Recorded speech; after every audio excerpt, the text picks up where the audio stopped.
Well, we've noticed that the Sunday show where Chris Steyn and Neil de Beer talk about politics is by far the most popular engagement for BizNews community members. So Rob Hersov and I are talking capitalism, business, and what's going on in the country. Last week's conversation was very well received by the BizNews community, and I'm sure today's will be even more so. I say that, Rob. I'm sure today's will be even more so because last night, the whole Dimension Data campus story couldn't hold. We thought, let's rather have a chat yesterday, which we did. And my goodness, it has been, it's gone viral already. And your views on that are discussed in another area. But it is nice to see, and I'm sure many of your critics will say that, yes, you are a capitalist activist, but not at all costs.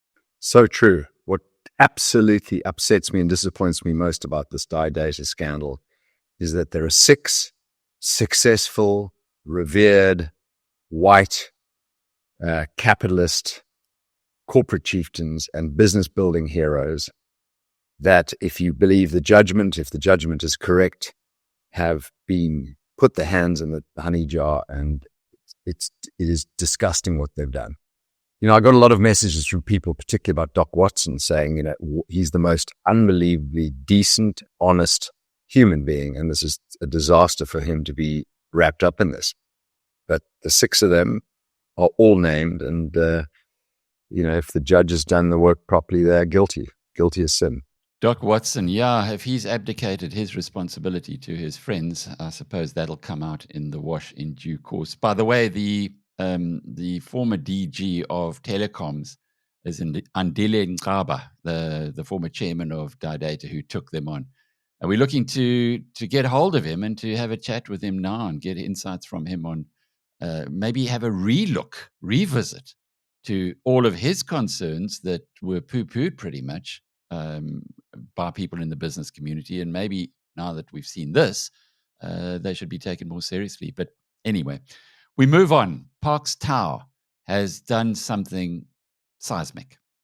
Here is the Minister of Trade and Industry challenging his own department's organization, the Competitions Commission, on a deal that many on the far left would have thought should not go through, even perhaps through their ignorance. But again, let's start at the beginning here. Tell us exactly what is at stake, Rob. So Vodacom are buying Vumatel. Vodacom, massive company, buying Vumatel, large company. Both very well run, both successful, both delivering huge value to South Africa. And then the Monopolies Commission, which is overreached for the last 20 years, filled with a lot of people that don't understand business, aren't looking at the bigger picture, aren't looking at, how South Africa can move forward. And it's so much easier just to say no to these things if you don't understand them than to say yes. Parks Tau, ANC hardliner, head of trade of industry, said it must go ahead. Well done, ANC. Well done, Parks. I think it's a fantastic ruling. It's intelligent and it's good for South Africa. South Africa needs investment. And this combination of Vodacom and Vumatel gives that. We need more fiber to the townships, fiber to the homeless areas. We need investment, we need development, we need growth. Even MTN, to their credit, said it's a good thing that this goes ahead. So hats off to Parks, hats off to the ANC on this one. It looks like sense has prevailed. And I think, with what Trump is doing with Doge and Viraswamy and Musk, needs to happen here. We need to rein in the Monopolies Commission. They have way too much say, and they're way too anti-business, anti-growth, and anti-investment. Rein them in. Behind the scenes, it's got to be telling us something bigger. There's no way that a trade and industry minister would have stepped out of line from mainstream ANC policy, and in particular, in this case, maybe new mainstream ANC policy. Very much so. I think what's happening is the message is clear. The GNU must succeed. If the GNU succeeds, the ANC will succeed. The ANC will survive and even thrive and even grow. And maybe we can segue onto that. But before we do, if you don't mind, I just want to jump onto another well done ANC topic, and that's our Minister of Electricity, Ramaphosa, said I read in an article, he said that he believes that small modular reactors, nuclear reactors, it's a whole new technological development lately, need to be introduced in South Africa as part of our baseload energy. So one, he's supporting nuclear, which is 100% correct. And Gayton McKenzie has been saying that for a long time. And two, he's talking about a new technology, small modular reactors. 100% agree. So well done, Ramaphosa, on that as well. And well done, the ANC, because again, that's intelligent. His only mistake in his commentary was to say China are the only way forward and China are leading in SMRs. Not true. Bill Gates has got an SMR business.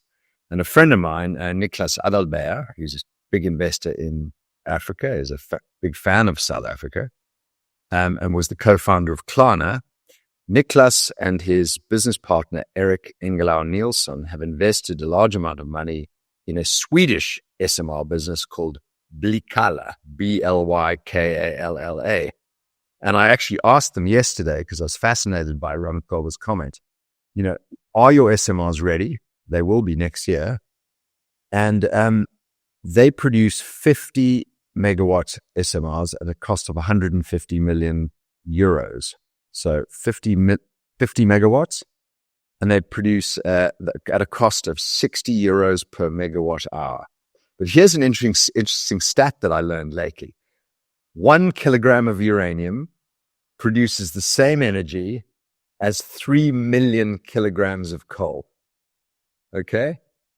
So for all the lunatic greenies and the nice environmentalists amongst us, nuclear is green and clean.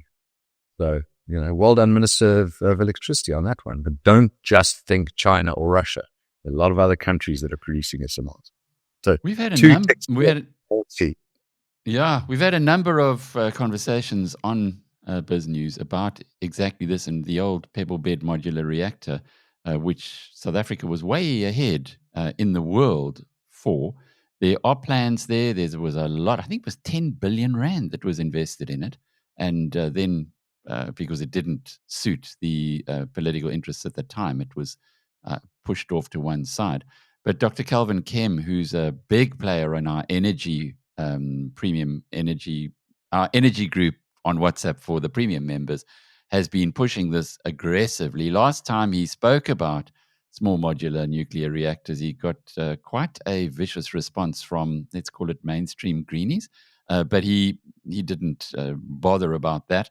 And recently we've been seeing that the opportunity here now could be from as low as 1 megawatt reactors, tiny little things, all the way up to maybe 200 to 300 megawatts. But it's interesting that government in South Africa is now kind of getting this. It's almost like there's an upgrading in education. I don't want to say this flippantly, but we sometimes don't even know what we don't know. But it appears as though with the new government of national unity, those who have been entrusted to lead are starting to know a bit more than they perhaps cared to even look at in the past. Maybe it's by having non-ANC members of the GNU around the table has sparked a re-interest in business, a re-interest in investment, a re-interest in economic growth. And if the GNU is going to survive, and I've said this before, we need economic growth. And economic growth lifts all boats, provides employment, and we've got to tackle our out-of-control unemployment issues in South Africa. So maybe this is, they're getting it at last, the ANC, or the ANC people within the GNU are getting it, that we need investment, we need growth, we need momentum, we need business to succeed in South Africa. And maybe I can hop to the GNU briefly, because there's a comment I'd like to make on this. Projecting where we are today forward to a national election, if we had a national election, let's say next year, hypothetically. If you follow France Cronier's SRF research, which we all do, all the tribes members of the BizNews do, he says that the ANC is up to 45, 46% from 41%. What that really means, and this is interesting and scary at the same time, is that if an election was held next year, the ANC would not need the DA or MK in coalition. They would be able to get 55% by doing a deal with the Patriotic Alliance, Inkatha, Freedom Front Plus, and one or two other smaller parties. Because, as we know, Patriotic Alliance is up to somewhere around 6% in the SRF polls. So the ANC, Patriotic Alliance, Inkatha, and a few other smaller parties, and they'd be able to run the country without the DA and without MK. Think about that, hypothetically. But isn't that what Paul Mashatile has been floating or flying a bit of a kite on? I know you're not a fan, but he does appear to have some political substance, being the deputy president of the country. Yeah, but he wants to bring the radicals in. He's very close to EFF. He's very close to those kind of the socialist ideology, the woke ideology, the corrupt ideology. That's his camp. And you would worry about who he would want to bring into that kind of government. The DA wasn't there. I'd really worry about the people Paul wants to appoint. How strong is the leader of the political party in South Africa? I know that Ramaphosa's got his NEC fully behind him now, but is this not the kind of party where if the leader steps out of line, and I remember Nelson Mandela, shortly after he came into the presidency and being by far at the most powerful person in the country and at the zenith of his popularity, suggesting that the vote be extended to 16-year-olds. And the ANC NEC shot him down in flames and said, absolutely no way. Might that not also be something happening here? Maybe Mashatile, maybe I'm being optimist, and maybe he's floating something out there, but doesn't have the ability to land that kind of a deal, i.e. bringing in the crooks. But it might then give them a different option. I know we're talking much speculation here, but it's interesting to opine. So Cyril is isolated at the moment. I mean, you can see what's going on with the Sufi and Gauteng. It's completely doing its own thing. And the ANC is fragmenting even more. But he is isolated to the nth degree. And he does rely on working with Patriotic Alliance, Gayton McKenzie, and the DA on certain matters. He needs the DA. He needs the Patriotic Alliance to support him. And he's got his stalwarts, Enoch Gondogwana, who's a superb man. He's really a top man. He's got him supporting him, the Gwede Mantashe, who's a communist. I mean, I just don't get this. Gwede, quit the Communist Party. You're not a communist. Stop being stupid. You talk sense when it comes to nuclear power. You talk sense when it comes to coal-powered fuel stations. You've got capitalist instincts. Quit the Communist Party. And Cyril's got Fikile Mbalula and, a few others, and they're not very smart. Aaron Motsoaledi. He's got his stalwarts, but he's isolated. He's got the communists and the trade unionists are not with him. It's a hard moment for Cyril. It really is to hold this all together. But, embarrassingly, he's got 32 cabinet ministers, and 43 deputy ministers. That's 75 ministers in South Africa. Idiotic. I mean, I'd love to tell you what's happened in Argentina, if I may, when it comes to my hero, Javier Milei, the anarcho-capitalist or minarchist. You should have a look, type in minarchist into Google, tribesman, and have a look at what he really is. But have a look can we look at Argentina versus South Africa? Argentina's had, in the 1920s, Argentina was one of the 5 richest countries in the world. And there was a comment like, you're as rich as an Argentine. Well, it supplied the world with beef. There was a Harrods in Buenos Aires. Do you remember? Do you know that in the 30s and the 20s? I was aware that it was once a very rich country. Very rich country. And then the socialists got in and they destroyed the economy over a period of 50, 60, 70 years, as socialists do. They just destroy economies. And Javier Milei came in a year ago, and he came in as a libertarian. He had to patch together a coalition. What does it mean, Rob? Rob, what does a libertarian mean? Small government. A libertarian believes, if you take a libertarian all the way down to the absolute perfect description, it is someone that believes in the sovereign individual, that the ultimate decision maker is the individual, that you will always make a better decision for you and the people around you, and ultimately your country, than some elected official sitting in government. And libertarians believe in very, very small government. Javier Milei went from 17 cabinet ministers. We have 32. He went from 17 cabinet ministers down to 8, and then added one new one. And that's the job I want. It's the Minister of Deregulation. And the Minister of Deregulation in Argentina, I wrote this down, I absolutely love this, eliminates 1 to 5 regulations every day, with 3,200 structural reforms pending. Now, when Trump was running for his first term, he said, I'm not going to allow one new law or regulation to be put in place unless we get rid of 2 others. And I absolutely love that about him. That's a true libertarian. South Africa's overregulated, New Zealand's overregulated, Europe's overregulated, America's overregulated. And why? Because we have too many lawyers, regulators, administrators, and bureaucrats in government, and not enough hard-nosed business people. And I sent one slide to you to pop up, if you don't mind popping that one up now. It's from The Economist. I absolutely loved it. Have a look at this. This slide is 10, 12 countries, and the percentage of, I think it's the next slide. Here it is. Yeah, not Jeremy Ord. Okay. So look at the countries: Italy, United States, Brazil, Ghana, Tanzania, Britain, Norway. And it's the degrees of people in parliament and in government, okay?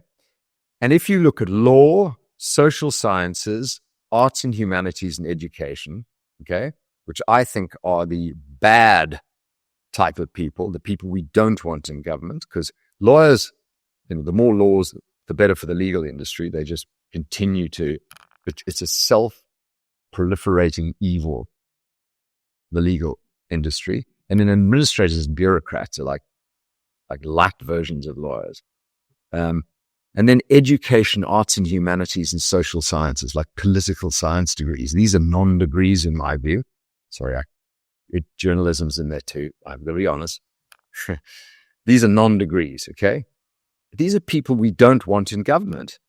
It's light degrees, it's weak degrees, it's rubbish degrees. You want hardcore degrees, STEM, science, technology, engineering and math, including health, and business. So if you look at the blue, those are the people you want in government. Those are the people that understand investing, building businesses, being efficient, they understand productivity, profitability, growth, employment. And blue is 20 to 30% at most of people in government. There are way too many lawyers and way too many BA type people and political scientists.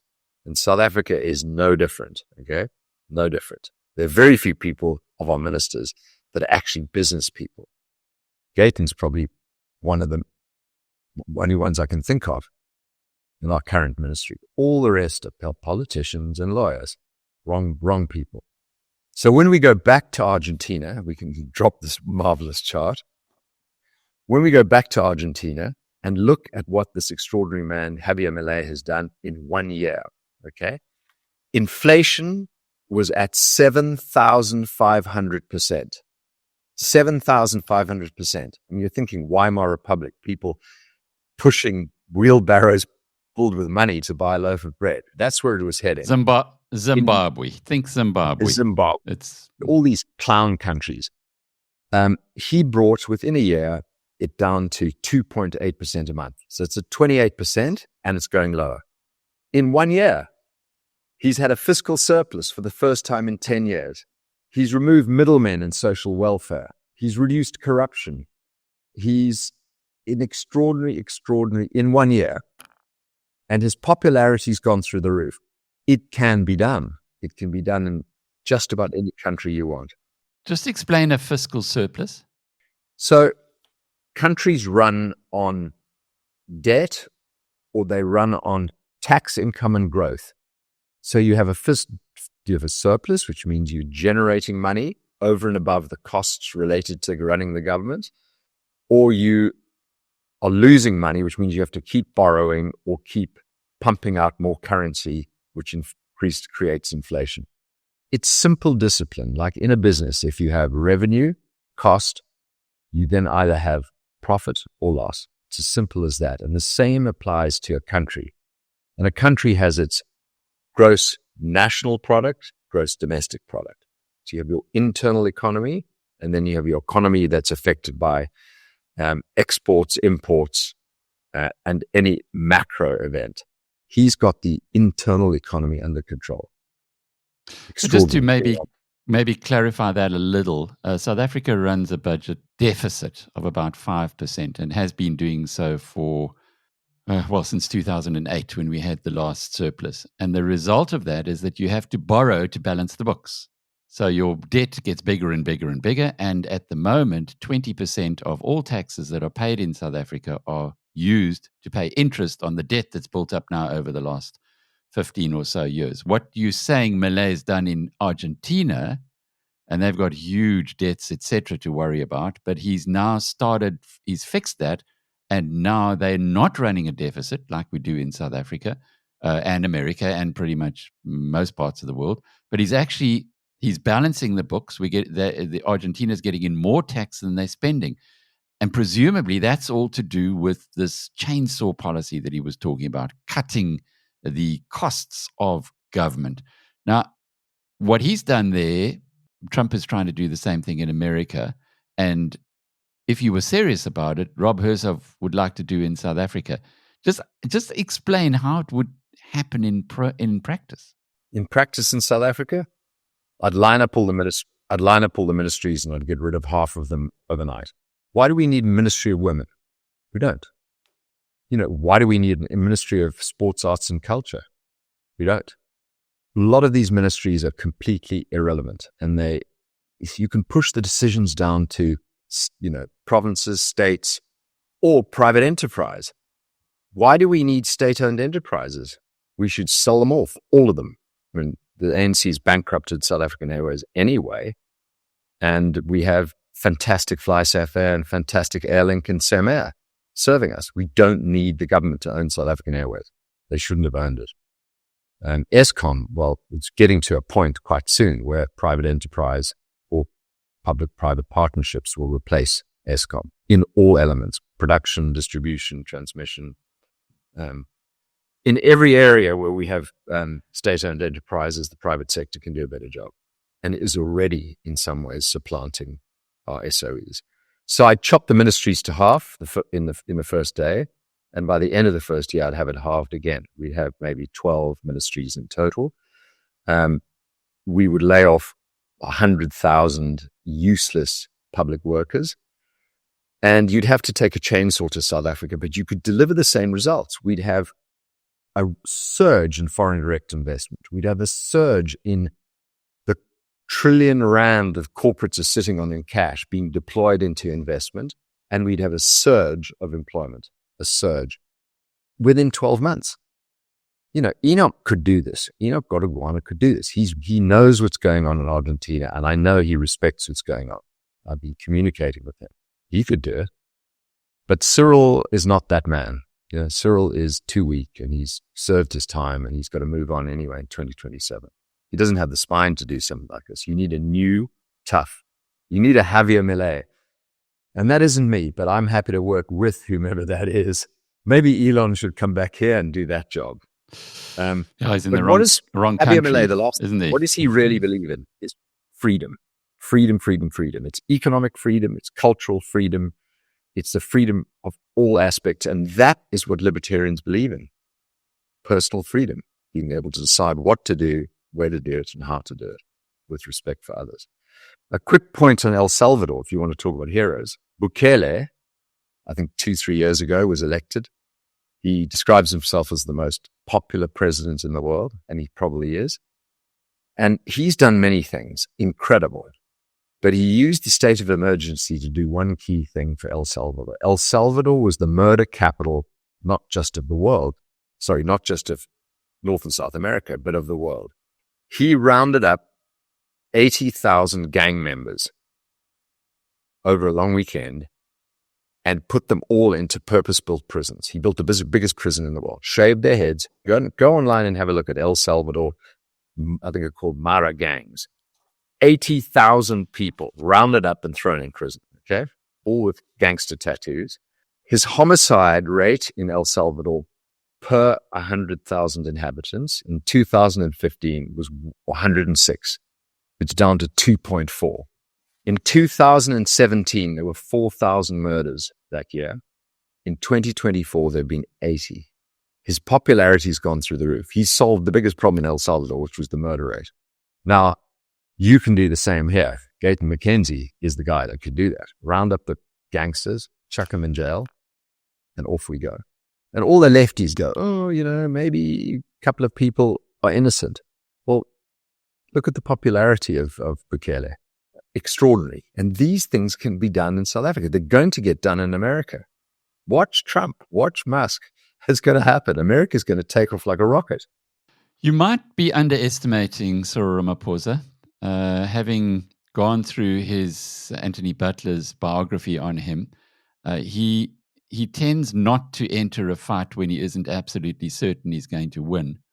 And that's why I'm cautiously optimistic here, Rob, that there are indications that Cyril, A, does have backbone, and B, just plays it differently. And when you have a look at what Parks Tower has done, that's seismic.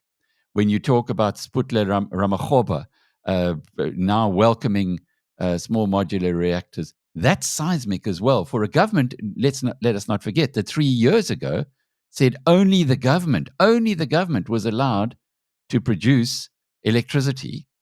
And it's only that long ago that the private sector was brought in there. You didn't have these big solar companies or even the thought or possibility of what is now happening with the supply of electricity. So everybody has a different approach to things. Your approach is very full frontal. You go for the jugular. You say it as it is. And I think people love you for that. But there is another approach that gets things done as well. So who knows? Maybe we'll be pleasantly surprised. I'm sure you'd be the first to applaud if that were the case. It's so obvious what needs to be done. And what I think he's doing, or his guys are doing, is good, but it's just too little, not too little, too late. It's too slow, too little. It's how embarrassing. 32 ministers in the cabinet. I mean, pathetic. Yeah. And from where you're coming from, and you're absolutely right, we do, however, now have global role models. If you recall, when Milei was appointed in Argentina, we ran a lot on BizNews about it because our instincts are definitely libertarian. And at the time, we got enormous kickback from even members of our own community who said, no, this guy's a fool. He's not going to make anything. And indeed, when he had that brilliant speech at the World Economic Forum a year ago, it'll be a year ago in January. That's how recently he's been there. Most people said it wasn't going to work. So now that the evidence is coming through, perhaps then politicians elsewhere in the world are waking up and saying, whoa, we need to do something about the pendulum having swung much too far to the one side. So the first face-to-face meeting Trump had was with Milei. Says it all. So I think you're right. I mean, I think countries are going to look and go, well, it can be done. And in some cases, it'll have to be an inspired leader just grabbing a country by the neck and saying, I'm taking it in this direction. In other cases, the population is going to demand it. But what happens in South Africa? Well, what if Cyril funds we're just wasting years with this sort of fat, unproductive, useless mob running us. It's so clear how we can grow at 5-6% a year. Wouldn't that be lovely? People being employed, the economy booming. It's so easy to do. You could turn this country around in 6 months. But has Cyril got the absolute spine to do it? No. And I think what he's doing is good stuff on the edges, and that's it. All right, I'm going to revisit that and ask you, to put your neck on the line now. If Cyril Ramaphosa were to phone you and say, okay, Rob, I see your criticisms. We do approach things differently, but we do need an Elon Musk in government. We need a Milei in government. We need to fix this up. I would love you to work with me. What would your conditions be? He's got someone in his cabinet that can do it better than me, and that's Gayton McKenzie. Just put Gayton in as Minister of Deregulation, Productivity and Efficiency and anti-gangs. He can do what Bukele and Milei has done, but he's got to be given the mandate, and he can't have any muffin heads looking over his shoulder or signing off on things in triplicate. He's got to be given a clear and unequivocal mandate to get it done and move fast. Because the key with this is you really have to move fast. It's not something, death by 1,000 cuts, because there's pain in the process. So the faster and harder you do it, the better. As with anything, if you know someone is not working out for you in a company, fire them. Walk through the door and fire them. Don't pussyfoot around. And the same applies in even more important manner to government. Fixing things, you got to be fast and furious and make it happen. Listen, I'd take the job. I'd absolutely take the job. But he's got people around him that can do it, and Gayton's the best of all. Gayton actually was in touch with Milei, was in touch with Bukele, went to Singapore to look at the impact of the death penalty. He's already got that in the back of his mind. I'm just thinking from an ANC point of view, just speculating here. It would also suit broader politics to have a stronger patriotic alliance. If Gayton were to be given that job and to succeed in it, which is a big if, there's no question that he would eat very deeply into the DA's voter base, which he's already been doing.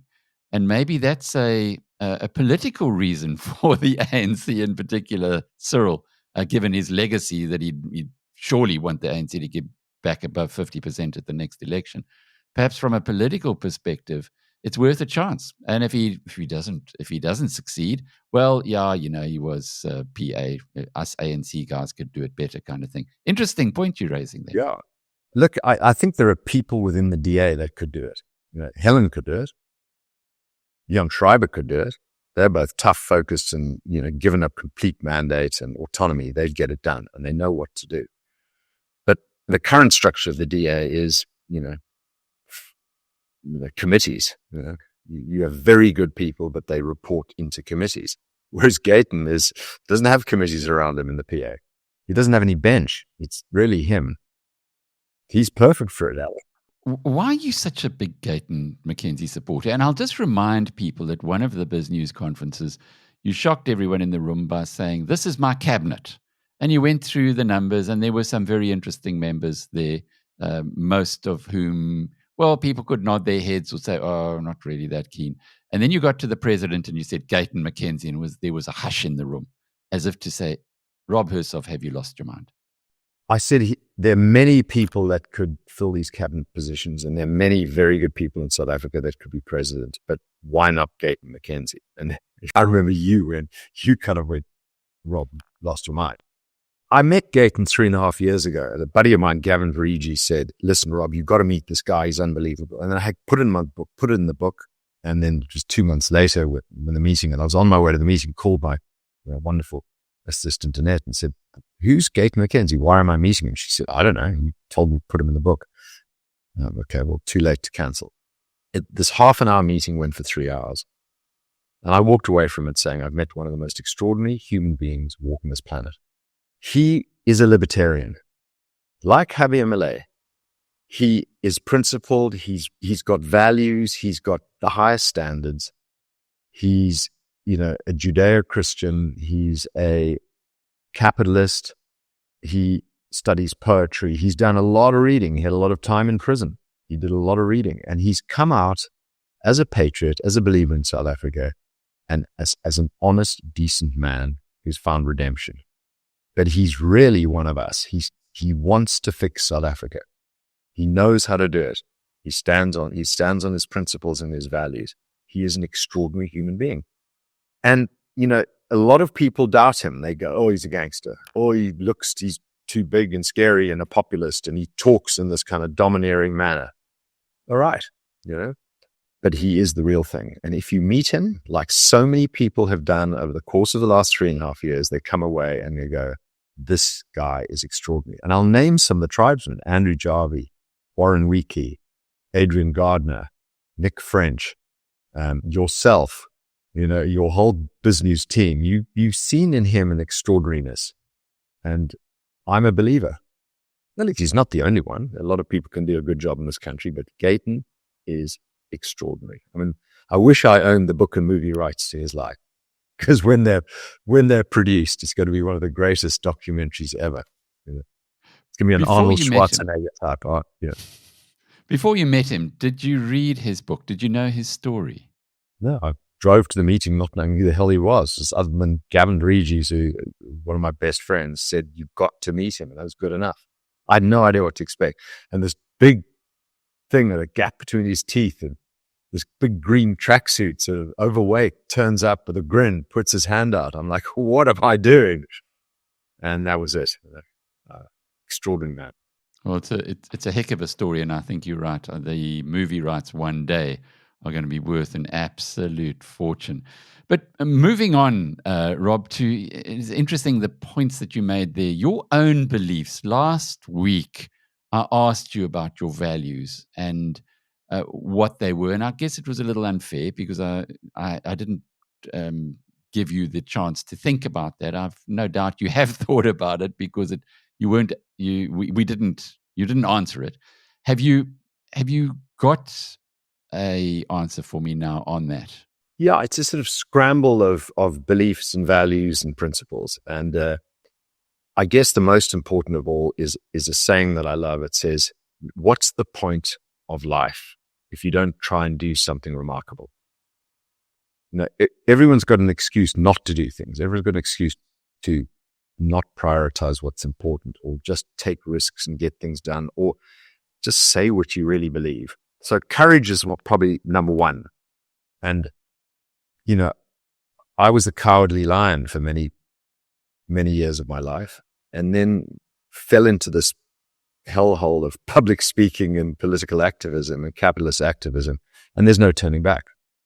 Once you've said what you've said, you keep going forward.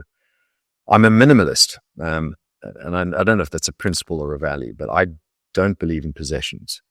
Maybe because I've been able to have them, I don't want them. I don't wear watches. I only really wear blue and white when I dress.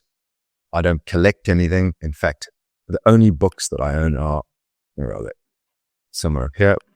Okay, can't find it. I only own about 20 books. I gave the rest away. I don't have vases. My wife just said, if you ever give me jewelry and diamonds, and I'm going to sell them on eBay.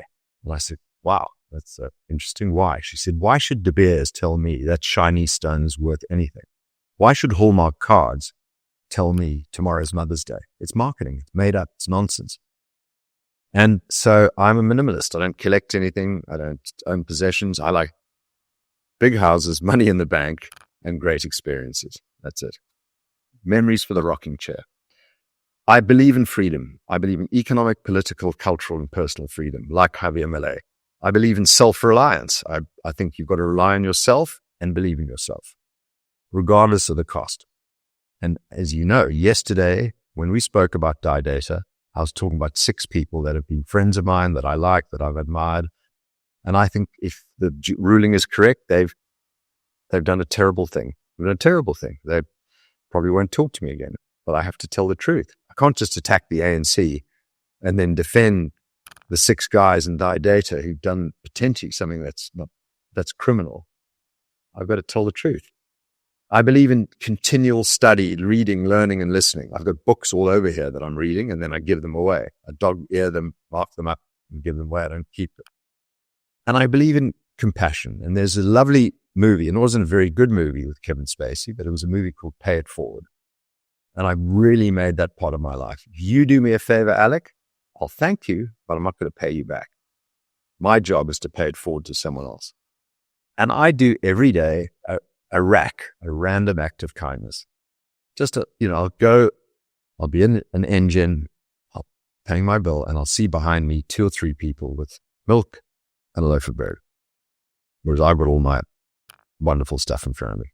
And I say, I'm paying for these 4 people. I don't want them to know who I am. I don't care. Pay it, move on. I'm driving through Bishop's Court, steep. I can see it's about to rain. There's a lovely lady with her kid all wrapped up with heavy stuff. Stop, pick her up. Where are you going? Even if it's 20 minutes out of my way, I'll call my wife and say, I'm doing a rack. I'm going to be late. And I'll drive the lady and her kid all the way to Weinberg or wherever. And every day I do one. Not because I want people to know who I am or for any other reason than it's my duty to pay things forward. And I'm a Stoic. I don't believe in religion. I think religion is actually a form of tyranny, and some are more tyrannical than others. We can debate that later. But I'm a Stoic. I try and practice Stoicism. And I'm not perfect. I like everyone else, do stupid things and say stupid things, lots of them. But that's the life I try to practice. Actually, I'm looking at this book right now. You can see it. Probably back to front. The Daily Dad. 366 meditations on fatherhood, love, and raising great kids. And every day I opens the page and reads. Lovely. But then, can I put it into practice? Not necessarily. There we go. That's the best I can do. I try my best. It's quite a list, Rob, and I guess we could unpack many of those. But the one part I'd like you to just explain a little more, because I'm not sure everybody watching this or listening to this would know what you mean by it. But a Stoic, what is a Stoic?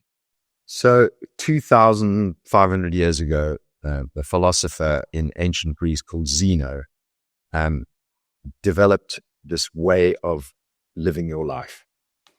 And the basis of it is the obstacle is the way.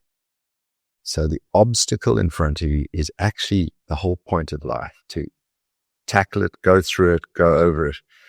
Life is not a panacea, but the obstacle is the way. And then Stoicism died off. And then Epictetus, who was a slave, a crippled slave, picked it up. And it developed as a very interesting and important way to live your life in ancient Greece. And then it died off again.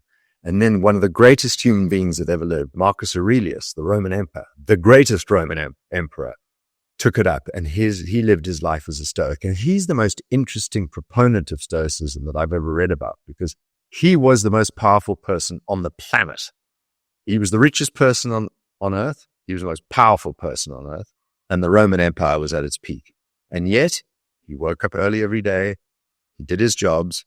He was kind. He was decent. He lived his life as an extraordinary, decent, compassionate, kind human being.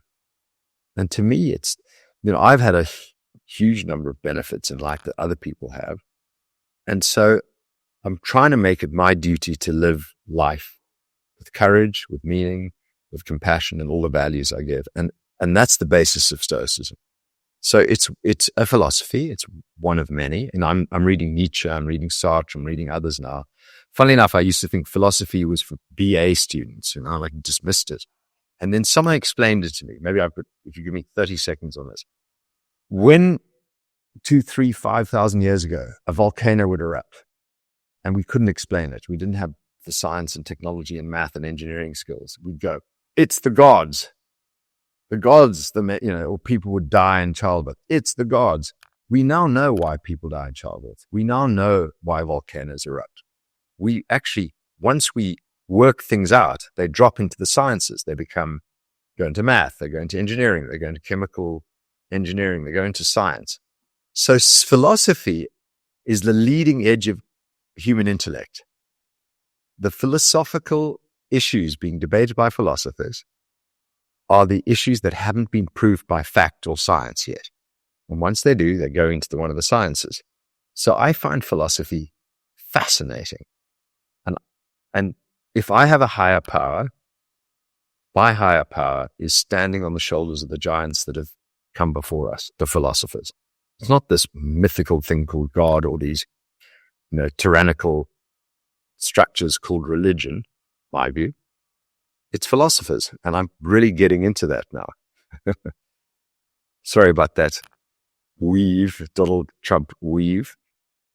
But that's where I am, really enjoying it. Stoicism is it's a journey, it's an exploration, it's something that you discover through the nudges of others. You would be aware that Charlie Munger and Warren Buffett are big supporters of Marcus Aurelius. In fact, Rob, when I like having a little bust in my office, just to look at, just to remind me of someone great who lived in the past, whose example can be followed and just be remembered, because we are human and we do lose concentration and focus very quickly. And I couldn't find a bust of Marcus Aurelius until I went to Rome, and there searched all over the place, and there it was, Marco Aurelio. And he's sitting there. I can have a look at him and remember what it was that he wrote in Meditations. And I think that's the most interesting part of it, was that he wrote a book to himself. It was notes to himself, not for publication.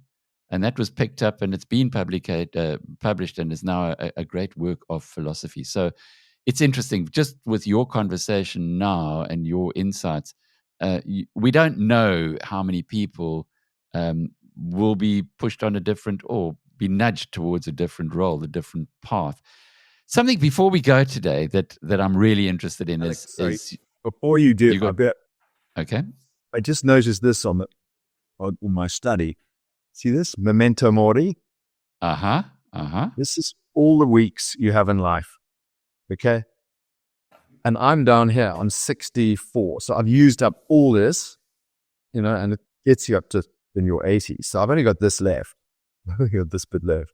And it says, it is not that we have a short time to live, but that we waste much of it. Life is long enough, and it has been given in sufficiently generous measure to allow the accomplishment of the very greatest things, if the whole of it is well invested. Seneca.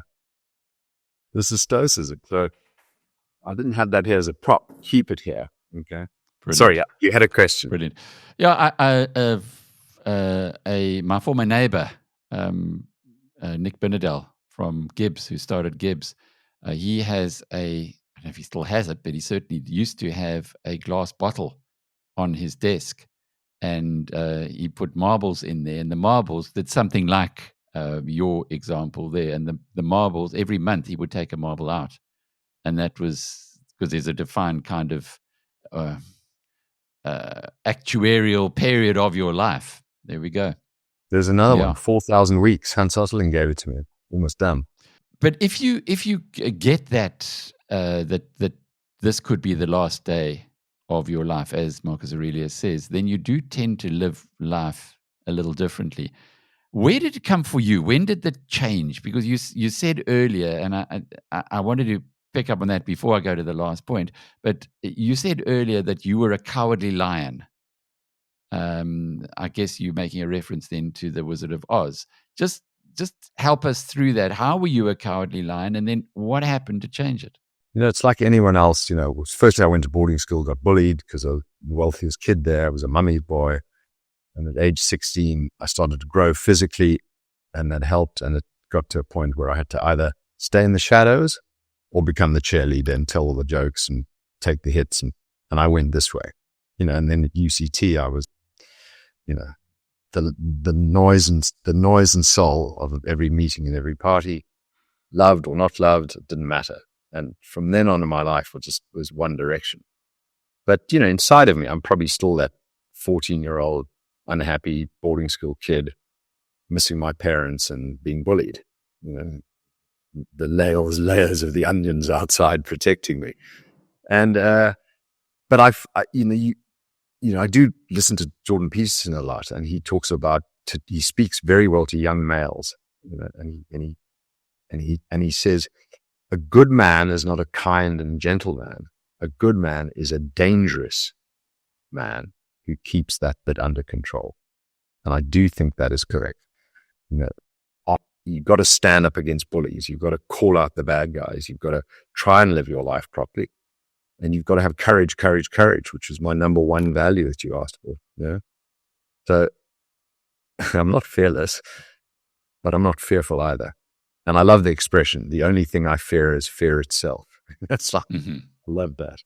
But where did it come from? It also came from my wife. Marrying Katie changed my life forever. She makes my life. She's extraordinary. She supports me, but not all the way.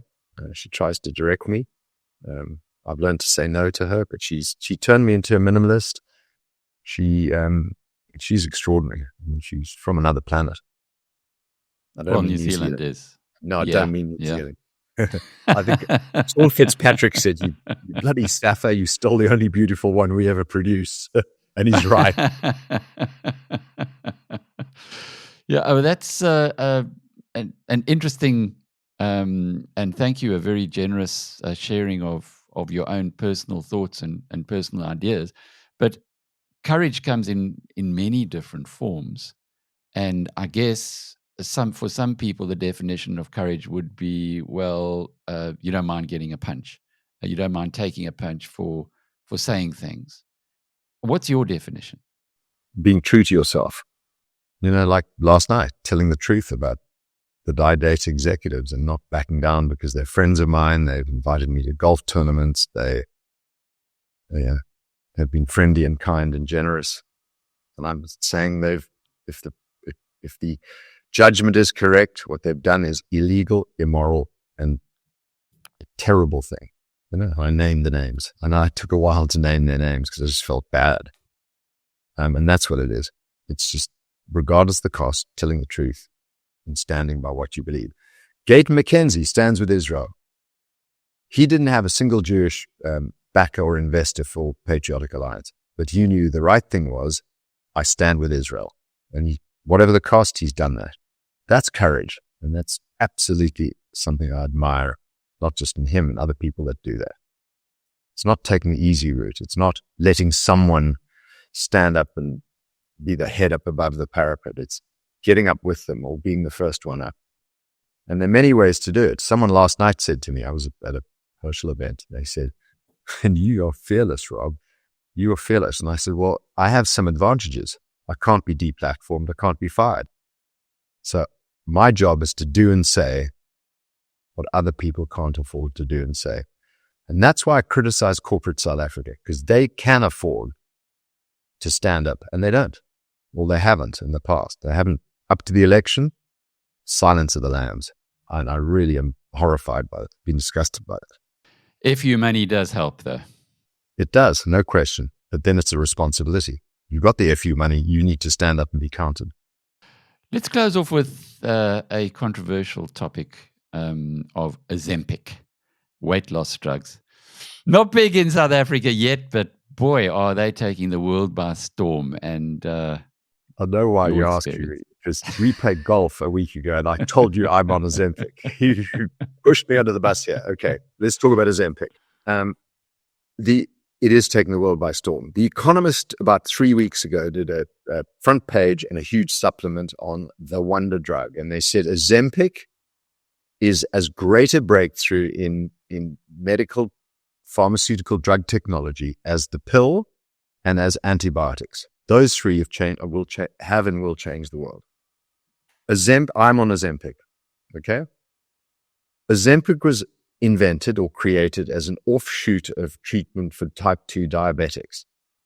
And as part of their insulin treatment, it was discovered that they lost weight, there was anti-obesity, but all the other markers improved, okay? Blood pressure down, risk of heart attack down, liver and kidney improved. There are all these incredible benefits to Ozempic, incredible, in addition to the anti-obesity. So they're positive effects independent of weight loss. So I was 102 kilos at my tubbiest. For 2.5 years, with boring exercise and boring diet, I got down to 96 kilos. Okay, I'm 6'2". Ozempic, 6 weeks later, 84 kilograms. I lost 12 kilograms in that period of time. Okay. And it absolutely extraordinary, the other benefits to this treatment, okay? Unbelievable. There are anti-aging benefits. There are benefits with people who have rheumatoid arthritis. I've got to look at my notes here. I actually jotted something down. Reduction in heart attack and cardiovascular problems. Irritable bowel syndrome reduction problems. Autoimmune problems are a huge benefit to those. Inflammation, anti-snoring, anti-sleep sleep apnea. And in addition, they're going to come out with very soon that there are anti-addictive qualities too. I was never a big drinker, but I just don't really feel like picking up alcohol and drinking it. And how it works is as simple as it slows down your digestion. You and I order pizzas, okay? Or I used to. I'd eat the whole pizza. Now I eat 2 pieces, maybe a third, and I'm full. And that's it, move on. You eat better. You feel better.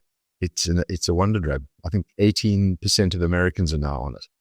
But you know what I hadn't thought about is I read an article saying that the sale of diet books has collapsed because people don't need them anymore. But what else? We should be shorting Burger King, McDonald's, Cadbury, Roundtree, all the fatty food companies. You start shorting them because the world's going to be on Ozempic soon. Novo Nordisk initiated it. Now the value of Novo Nordisk is bigger than the whole of Denmark, which is where it's based. Eli Lilly is coming in strong. And within 12 months, they're going to have a pill version instead of this little pen once a week version. Everyone will be on Ozempic at some point. Everyone. Sure.